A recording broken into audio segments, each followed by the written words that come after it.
कति बेला का तोनी के साइकिल किनाला आजू सीधा हम किना के फोन के किनालो नहीं के और नाम बोलता तोर कथी बता प्लीज आ कति बेला का आ छोरी को गाली को हटा हां घर कहां बा हल्दिया तो साइकिल किनाला काई हां प्रिंस कंपनी के हटाई घुसी रानी ते क्या हटाई ते क्या प्रिंस दुकान का नाम है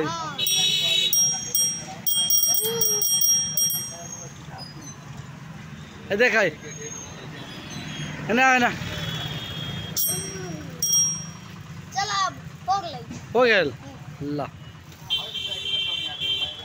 हट बाबू हट हट हट हट हाके सकबे ना बाबू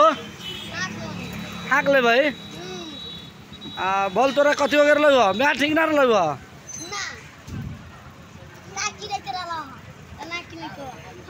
आओ किसान